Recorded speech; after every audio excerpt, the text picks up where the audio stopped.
So we're gonna get questions, potentially. All right, we are live here. Hey everyone. So we're gonna be looking right here. Guest ever on this new series that we're starting is Dometi Pongo. Amazing. He's actually a fellow African brother of mine. Yes. First generation Ghanaian American from the Southside of Chicago. So why don't you go ahead and tell us a little bit more about you? But before we get there, I do want to say, everyone tuned in, leave your questions. We want to hear questions from you. We want to hear about how your day is going. We want to hear about everything you got going on, as well as your contributions to this conversation. So let's go ahead and get an introduction. Yeah, well, first of all, heart goes out to everybody who was affected by the shooting down in Texas. Mm-hmm. We had a march. Pastor John Hanna had a march here in Chicago, March and Pray for Our Lives on 79th Street in Greenwood on the South Side. So big ups to him, his church, and everybody who's moving on the gun violence front. Very important issue. But yeah, journalist out of Chicago, work for WGN Radio and some work for WGN TV and CLTV, some podcasting here and there. I do some philanthropic work back home in Ghana. Actually host group tours, taking groups of people back to Ghana so that African Americans who have West African descent get a chance to reconnect with their culture back home. So that's a little bit about what I do, the nuts and bolts. Yeah, and you're talking about some of these things. Tell us, what part of Chicago did you grow up? And we know it's the South Side, but exactly what part? I grew up in Woodlawn. Yeah, sure. I grew up in Woodlawn on the South Side of Chicago up until like my 7th, 8th grade years. Then I moved to Calumet City. I went to TF North High School in Cal City. So to everybody out there from TF North, from that side of town. Yeah, so Cal City, South Suburbs. I spent some time in Edwardsville where I went to undergrad near the St. Louis area for a little while. Lived in the Twin Cities, and I'm back home in Chicago where I'm comfortable. This is my spot. Yeah, I love Chicago. Yes, he is comfortable in Chicago, and I too, which is why I am here right now.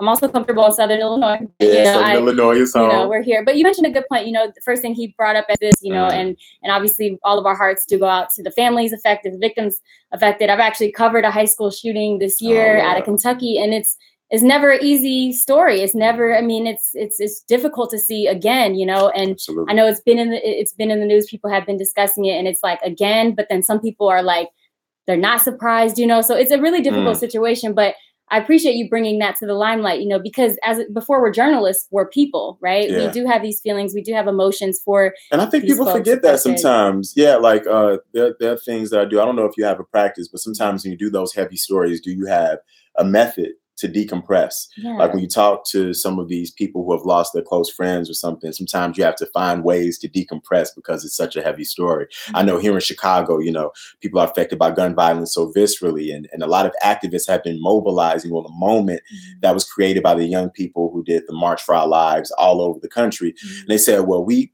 haven't experienced mass shootings in the same way, but we experienced gun violence in crazy, crazy numbers. So how can we and just attack gun violence on all fronts, whether it happens at a school, whether it's a mass shooting, gang violence, or whatever the case may be. So, it's interesting because it gives us an opportunity to elevate voices from different demographics who experience the same thing, but in different ways and articulate it differently. So what led you to being, such a passionate voice? I remember when I met you, yes, I met you as a journalist, but you really had a passionate voice there, and you were sharing, your perspective on things. What sort of led you to forming, your view on these issues? I think I've always kind of been like in that spec. Like you ever watch Boondocks? The you cartoon? Remember Boondocks, the cartoon? So you remember how there was the kid? I'm not radical like Huey or Riley, but he did very, very complex concepts about what it meant to be a person of color in America, and they were in a lot of ways, because I was raised by two big sisters who mentored me and groomed me and told me what books to read and taught me a lot about myself. And my dad is a theologian. He has his PhD, and he talked to me about some of these things. Even though we didn't grow up rich, we grew up rich in knowledge. And I've always had that consciousness embedded in the back of my mind. I've always had this love for hip hop and conscious music, and that always informed my perspective. So when I became a journalist, it was just natural to me to tell the stories about the things I'm most passionate about. So and it's funny because sometimes when I talk to people, they ask if I'm an activist or I get categorized. I'm not an activist. It's just I'm just a passionate journalist. But you tell the story. You give them the nuts and the bolts. You give them the facts. And so credit to you for doing that. And and doing it the right way. You know, I've seen you. some of your work, and it's definitely up and coming. So I do want to say we have some comments here. Oh, sure, yeah. So I just want to make sure we want to hear questions from you. We're on Hannah's too. Instagram, by the way, so you guys make sure you follow Hannah Joy TV on Instagram. So we got the Instagram feed also pulled up here, as you can see. So if you all have any questions, let us know. If you have any questions for Dometi about his journey, about how he got here, if you have any questions for us, you know, as African American journalists in general, you know, let us know, because we want to be able to pass along things that we've got along the way as well. And on that point you said earlier, you know, I think why people talk about when you elevate stories about marginalized communities, why it gets thought of as an active activism is just because it's not happening enough. So sometimes, you know, the stories, we're not telling balanced stories in diverse communities sometimes. You know, you go to certain areas because shootings happen in these areas. You don't go there and talk about how many people have been mobilizing against this type of thing, or about this Black-owned business that has been operating for 50 plus years and has netted millions of dollars and created X amount of jobs in the community. That's a story. That is a story. And telling that story isn't a revolutionary act. It just is. And our news feeds, our TVs should look like the communities that we come from. It's not really a radical thing for that to be happening. It's quite normal, because that's how the country and the state looks. I'm really glad you brought that up, because when I reported here while I was in grad school in Chicago, and one of the things that I for sure wanted to do, like you said, yes, there are shootings happening in certain communities, but shootings don't represent the entire South Side of Chicago. There's a whole other side of it. And you have these groups. I remember I interviewed a group from Chaos. Basically, he started this nonprofit called Keeping Adolescents Off the Streets, Chaos. And they basically work with the youth in the community, and they put on summer programming, sports activities, learning programs, basically to help keep the kids off the streets and help them. And it's like, okay, why aren't you showing that? But, you know, we're showing other aspects. So I think as journalists, you know, we do humble to sort of painting that full picture, so people know, yes, while this is happening, there are also these initiatives in place as well to sort of help combat that. So how do you do that? You know, you work at WGN, you know, what's your day-to-day? Do you pitch those stories? Are you told to go chase these stories or tell these stories? How do you go about, you know, putting these stories out there for people to get? Well, so a lot of my contacts and sources came from my previous job at WVON. It's a radio station on the south side of Chicago. It's been around for 60 years, I want to say 50 or 60 years. And it's just been a staple in the community for so long that so many contacts that I needed in social justice spaces and all of these different spaces. Anyone who was moving and shaking a person of color in Chicago. So that was my phone book. Then panels and a lot of speaking engagements widened me up to more diverse audiences. And then that led to me coming to WGN Radio. So when I pitch stories, oftentimes it comes through a casual conversation with my management. Me and my manager are super cool, the director of operations. And I say, hey, you know, I saw this story about XYZ. Sometimes I'm not even pitching. I'm just saying, did you see this story? She's like, hey, you want to do something on that? I'm like, I just gave myself homework. So, there you go. But good homework, right? Good homework. And it became one of my favorite pieces, which was Hunger Strike. I told the story of, shout out to Principal Beulah McLeod, who was the principal of Diet High School, Walter H. Diet High School, where activists starved themselves for 34 days, went on a hunger strike, chained themselves to trees outside of that school. Wow.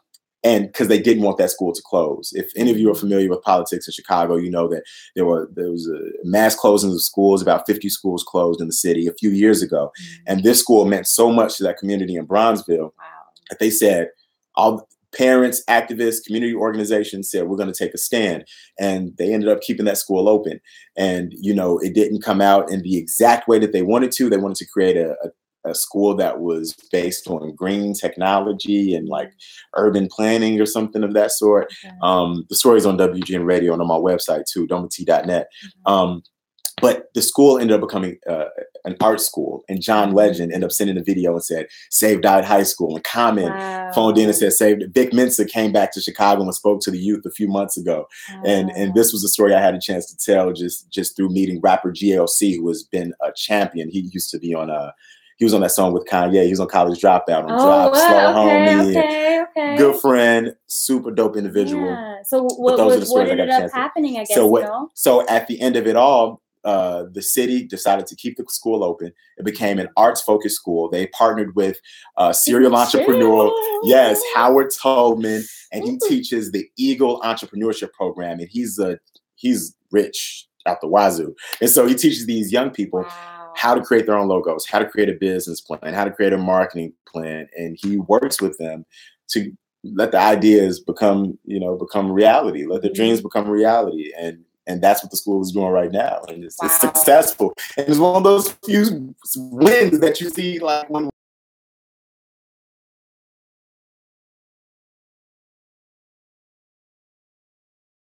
this, because we need, like, people in our shoes, we shed light on certain things, you know. Yeah. It's never for us, it's to shed light, to be a voice in these communities. So the fact that you know, all of you all who had a role in helping that message get out, you know, and the people, the activists that chain themselves up, I mean, that's a powerful statement, it's you know, powerful. to make in anything. So I can't accept that thank you though. All I did was literally took a light and shed it on that moment. Yeah, so, and I know, and it's never about, you know, the reporter or the journalist, but the fact that, you know, you and others could help, you know, get that word out. And so I think we need more stories like that. We need to tell more stories like that. So let's see if we have questions from people let's see. What's up from London? Hey, what's up? We got some people from the UK. So we got congratulations on the nuptials today. So we actually have people tuning in from London as well. We're on Instagram Live here. Exciting. So yeah, let's go ahead and segue then. I mean, we have people tuned in from London now. Did you tune into the royal wedding? So let me tell you, I was tired last night. I went to bed, but I did wake up and we caught up. My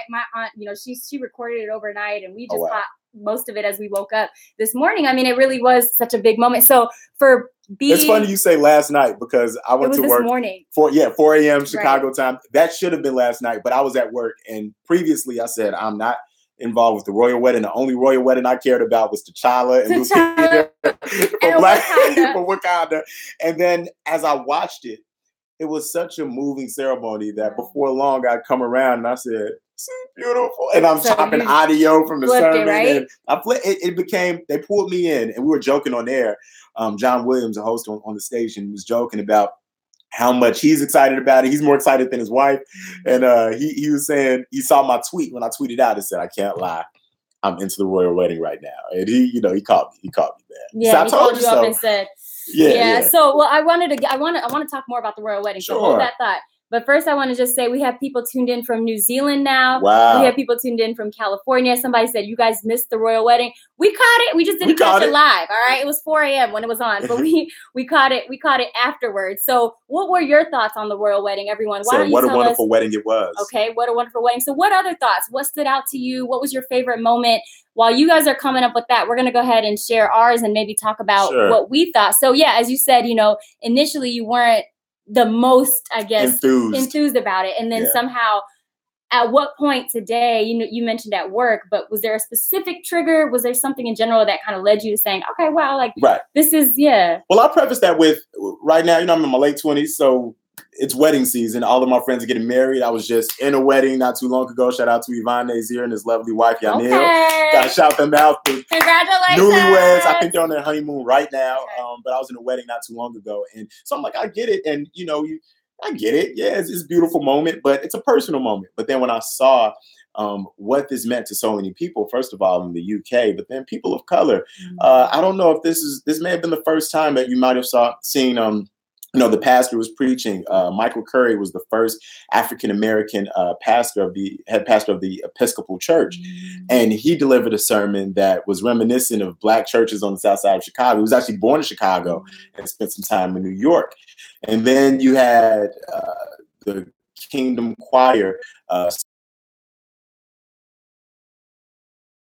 American hit from the 1960s. So you had this fusion of not just Black culture and Black American culture, but American culture that became a part of, you know, United Kingdom history, which is a monumental moment. Absolutely. And you mentioned that message. I watched the whole 16-minute sermon, y'all. 16-minute. I was getting ready this morning and I just played it, and it was a message about love. Yes, and it was so powerful. And the power of love, especially in the context of the violence that we're seeing, and just a day after the mass shooting, for him to talk about what love can do, what the power of love can do. You know, one of the most recent stories I done was a few months ago in April, or last month, the 50th commemoration of the assassination of Dr. King. And when I listened to his daughter, Bernice King, giving her speech and talk about what the power of love could do in that context. And just thinking about all these things, especially at a time where the country, where America is so divided, where the world is so divided, that message about love is much needed. And some people look at the royal wedding as something frivolous or as like an entertainment piece, but it's actually a moment where you saw the world pause to celebrate love. And in and of itself, how can you not? How can I love that? That message is so beautiful. I'm trying to keep up with people here as well. If you all have any questions. Whenever you're ready for it. Albanese at Anosa. Oh, hey, Albanese. Okay. Albanese, what's up? So we had somebody here before we take that question. I want to finish this subject. Yeah. Somebody said the hats. Yo, those hats were real. The hats were real. Did you see Oprah's hat? No, I missed Oprah. Oprah's hat was gorgeous. I missed Oprah. It was, so we'll pull that. Let me see. Let me go ahead and pull a picture. We'll pull a picture. Because I was at work reporting on the wedding live while it happened, and usually during the week, working on Saturday morning. Yeah, and usually during the week, I get a chance to anchor. You have reporters, you have other people helping you out in the newsroom. So this morning, I had to run back to the microphone, chop audio, so I didn't get a chance to see it. But I know that Oprah was there, Serena Williams. Yep. You saw George Clooney. Yep. One of the British cadets went crazy for George Clooney. People were. Her name was Chloe Edwards, man, a 16-year-old. Oprah, man, that's Chicago right there. So we'll go ahead and show y'all there. Oh, that's Mississippi. That's Mississippi. She is killing it right there. So for those of you who all didn't, I mean, it's all over her page. But yeah, so somebody had said the hats. And then another thing, style, I know we had some posts too. If you want to share one, because you mentioned the diversity and this moment for people of all walks of life from all over the world. And what it meant to people personally. Exactly. So there's this woman by the name of Candace Marie Benbow. Don't know her personally. Don't follow her. But it looks like this post went viral.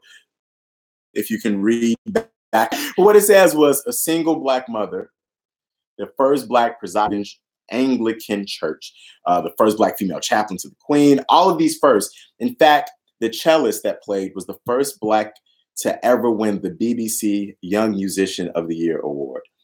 His name was Kenna. I can't remember his name. Yeah, no, I know exactly what you're talking about, though. But the young boy, he was 19 years old. We'll get him up. He was born, he lives in Nottingham.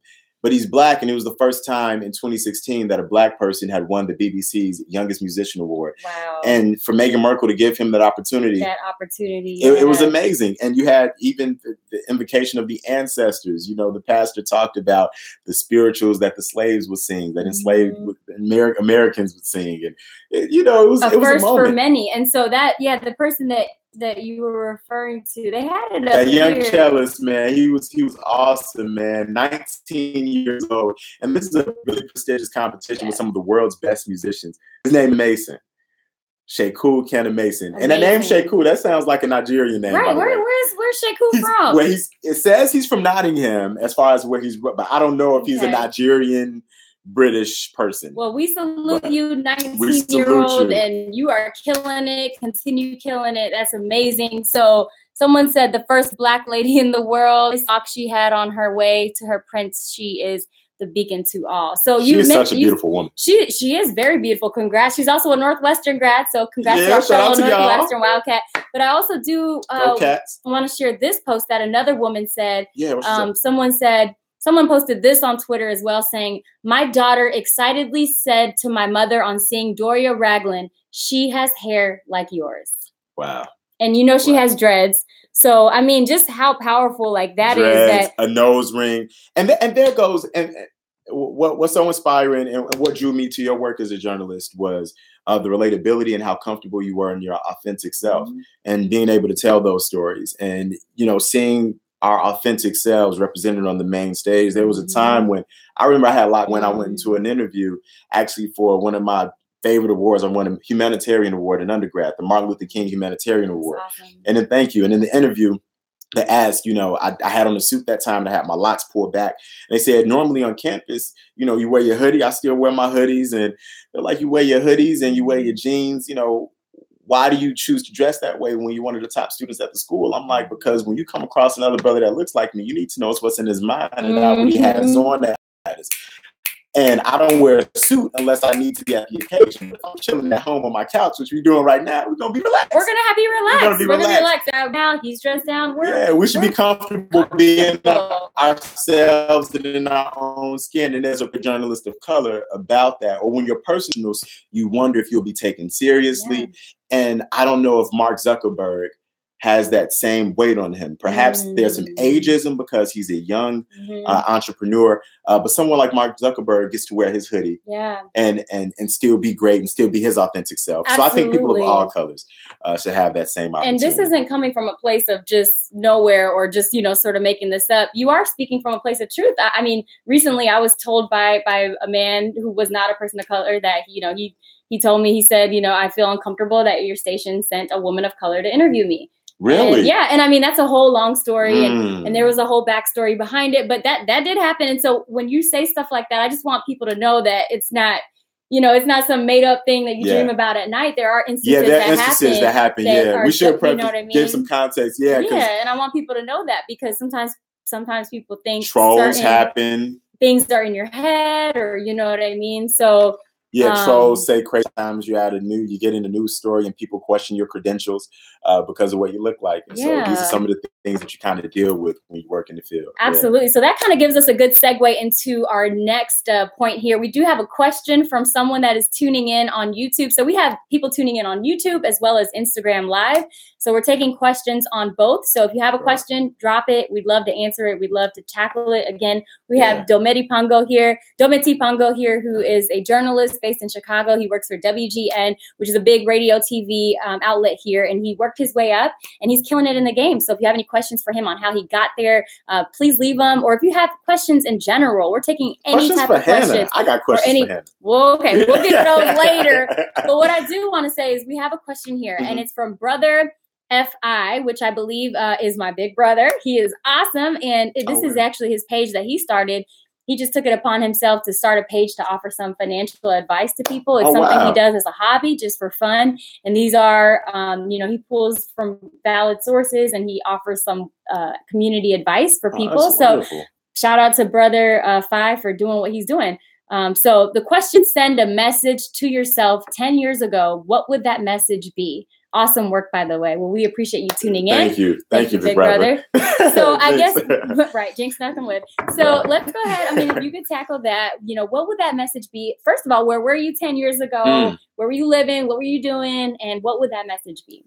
10 years ago, I was in undergrad. And at this time, specifically 10 years ago, 2008, I was heading into a summer internship, I believe, for Aldi, the grocery chain. Yeah, grocery chain. And I remember $1 a week as an intern in college. In college, right? So I came home for the summer and I was working that job at the time, being real timid about the decisions I made because everyone said, this is a great job. Take this job. Continue to do it. What you're waiting for you. This is after the recession, the Great Recession. I didn't even think twice about taking a job. I was second guessing myself. And if I could send a message to myself 10 years ago, I would say, save that money. Actually, the car that I drive now is the car that I drove then. I was driving then. I bought then. I would say, save that money. I would say, live in your truth.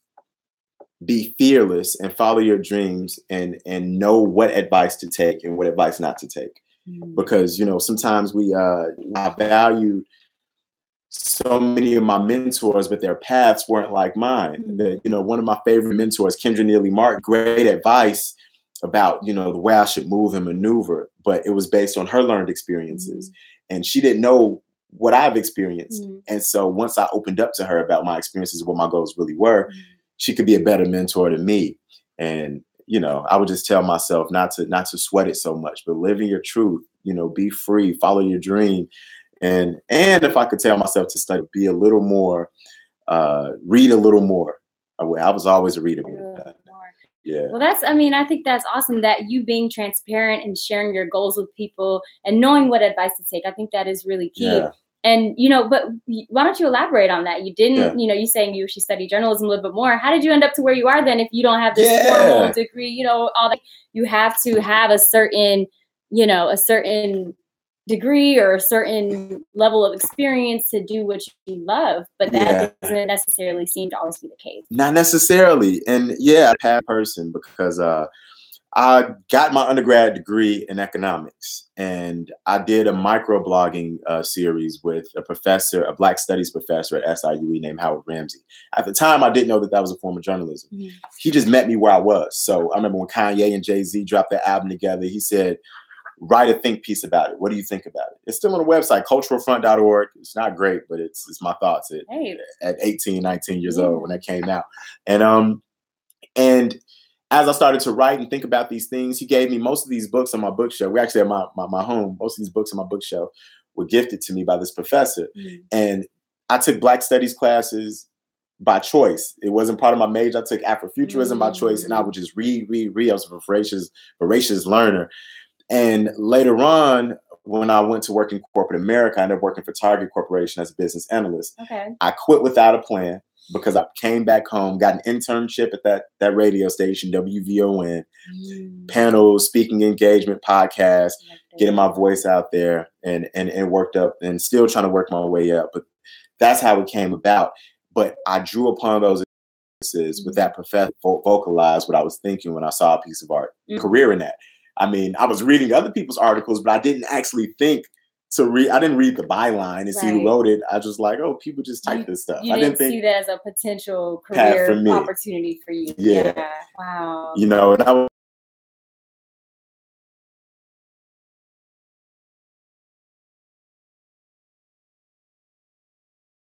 didn't know you didn't have to make it rhyme for it to be interesting. You know what I'm saying? Sure. So, you're capturing the essence of that story. By the way, shout out to SIUE. Shout out to SIUE. I live by SIUC. It's close. It's close. That's connection there. You know, SIU stands for Southern Illinois University. So another just kind of cool connection there. And I do want to say too, that storytelling, right?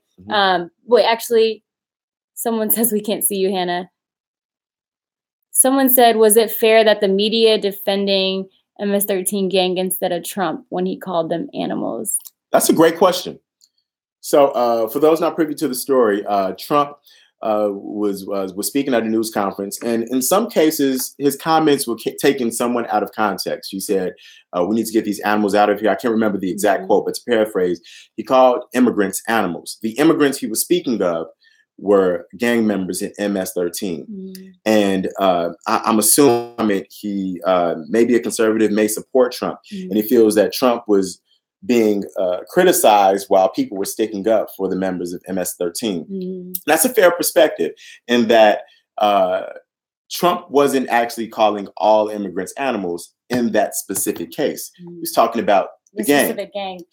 Now, in that one instance, yes, you're right. You know, it was wrong for them to criticize the president. For the groups that did it, not all groups did do that. Now, you did have certain groups that did, but that's why, as you know, as a viewer and as a consumer, it sort of is your job as well to be mindful of that and to be aware. Like, if you want, you know, go to journalists and media outlets that you trust, that you know are going to give you both sides, you know, that are going to give you the fair side, you know, of both, because we shouldn't inject our personal opinions into it, because I definitely got an opinion, right? But I'm not going to inject it. Here's the other side of that. Now, the perspectives that came out criticizing the president hinged upon past comments that he's made about immigrants. So bringing up previous instances. Right. So it added to the cadre of comments that the president has made about immigrants that have been unfavorable. And so when people pounced on this opportunity to criticize the president on his record on immigration once again, you can't look at these moments in isolation. You have to look at the totality of what a person has said on a specific issue. And once you look at every comment that the president has made about immigrants, then you can decide whether that was fair or not. And you leave it up to the viewer to decide. You know, like our jobs as journalists, like we're here to say, okay, this is what happened, are saying, and this is what other people are saying, and this is what other people are saying. I mean, there's so many sides to a story, and that's why we try and talk to as many people as we can, and we try and listen to those viewpoints to integrate them in that story. And it goes back to the importance of covering immigrant communities as well, so that we tell diverse stories, so that people don't think that everyone from a certain community is a part of a gang just because they happen to have immigrated from a certain country. Absolutely. And so as the more we tell these stories, and the more you feel like you know this immigrant through the TV screen, when someone mischaracterizes them, you know that they're talking about a segment of a community and not all of them. Exactly. Just like we can talk about a segment of a voting population or someone on political spectrum, but it doesn't characterize the totality of everyone who voted for XYZ candidate. And that's something we have to think about as well. Absolutely. So we'll move on to the next question. And we appreciate you offering. Yeah, that's a great question. Great question there. Somebody else said, so happy for Harry. We have watched him grow up in the public eye under difficult family circumstances. Look like he has found a perfect rest of his life. Wonderful. That's the awesome comment. That is really sweet. And we were talking about that earlier, that is something that really resonated with me as well. Like as of recent, I started, tuning into these documentaries that they made of Harry and his upbringing. And you really see how, him at the funeral after his mother was killed in that tragic crash and, and how much him and his family were just there. And he was so young, when it happened. And you think about people maybe, who were young and lost a parent, lost a loved one, lost a family member at that age. So it's just, you sort of feel. And then he went through this whole journey of getting involved in certain instances that weren't necessarily good for his image or really good for the community, that he was a part of. And then he, enlisted and started serving his country. And then he became an advocate for the military and people with disabilities. And he did a 180, he did a 180. And I think that goes to show, people who are out in the light, or just not, we all are in the light. We all have light. But I'm saying people who are maybe on TV or public figures, nobody's perfect. Everybody's going to make mistakes, but, it's how you finish. And we see how he finished. He finished knowing that that's not the life he wanted. He wanted to be a community member. He wanted to contribute in ways that would only help him. And what did that lead to? That led to Megan, that led to him finding love and happiness in someone. And that's just a beautiful fairy tale. I'm curious too. I don't know if you know this or I'm testing your royal knowledge. I don't follow the UK that closely. Yeah. Was it unprecedented for a prince to go to war or to go to the military? Is that something that they normally do? Because I feel like he came from a home of privilege, and that I'm sure that's something he volunteered to do because you're the prince. You don't have to. You don't have to go. I can't say if he was the first to do it or not, but I would say that it is. They have everything, right? It's like, what does he have to do? But it's almost like you're proving something, It's almost like showing the world, like I'm a human being as well. I'm a person, and I care about my community as well. I would say it's probably not as common, but that's something that probably have to go back and check up on. So, and if you all know too, definitely. Yeah. And then they say his brother served too. Okay. That's so awesome. His brother served too, but it's like, I mean, if I was royalty, I know I'm gonna be out there. I can't be locked up in a palace. I gotta be with the people. I gotta be with the people, right? Yeah. And that's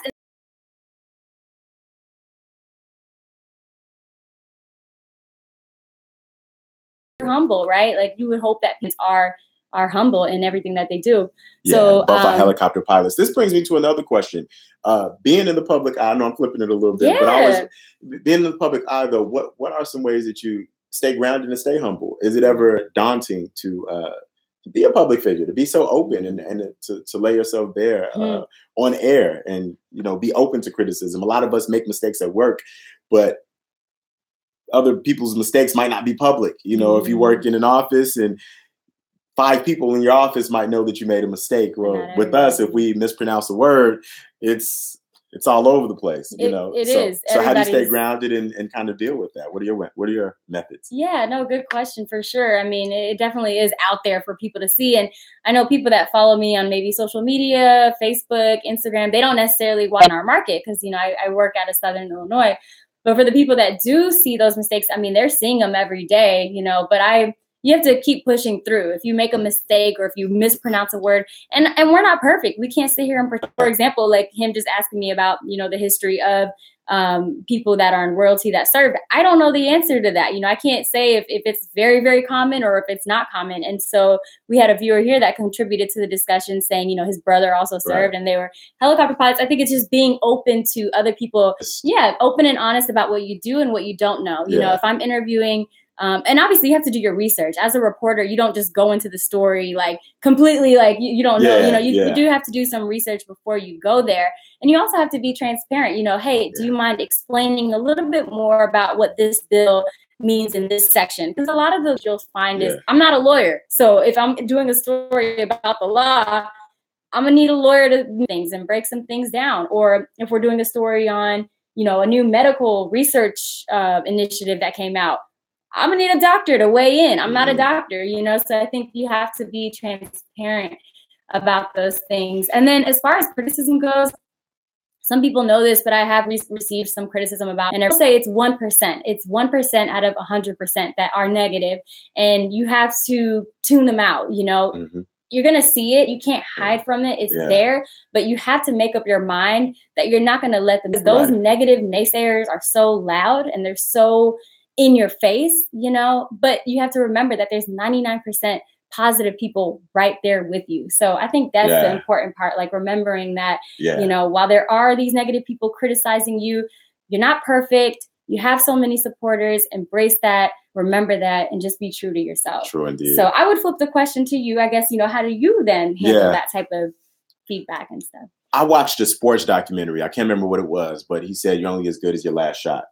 And what made me feel so good about that is that if I make a mistake at the top of the hour, I'll become the best journalist again by the bottom of the hour. For whatever, in that moment, I'll become the best me I can be, the best version of me in the entire city in that time. So, and it allowed it to roll off my shoulders. I actually like live radio much more than even podcasts and such, because sometimes you go back and edit and overthink it. But when you're live, whatever happened has happened. All you can do is move forward. And people remember the next step. They'll remember how you bounce back, and they'll forget whatever happened. You know, they'll forget whatever happened. So the next time when I have a rough day, or you know, something happened, or an intense day, I know the next day we're gonna kill it, and that's how you get better, and that's how you move forward.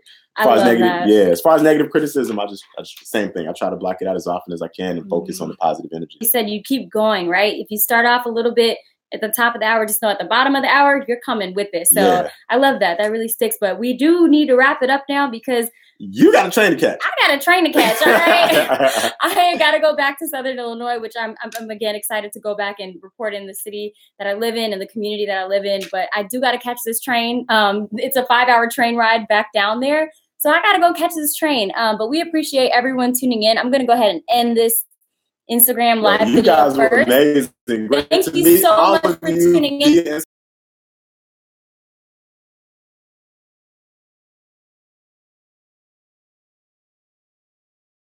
Him as well, and his Facebook page is Dometi Pongo. Great content, great message. Thank you. He's definitely someone you want to follow. Thank you for the safe travels and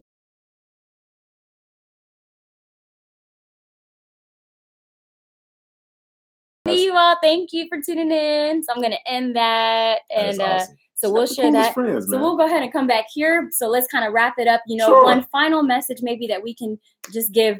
First of all, thank you to those of you that have tuned in today. And hopefully this was helpful. Hopefully you took something away from it. Again, this is a chill, relaxed environment. We want to welcome you in. We did get one question, and he answered that earlier. And so, you know, feel free, if you have a question after this is done, you can leave it and maybe one of us can try and respond to it. But just any final message that you want to say, whether it's about your journey or maybe about moving forward, just anything you want to share today. Oh man, you can create the path that you want to walk on. You have the power to create that. I mean, you know, I know we want to stay away from religious context, but, you know, I can only think about this scripture, you know, basically, as a man thinketh, so is he.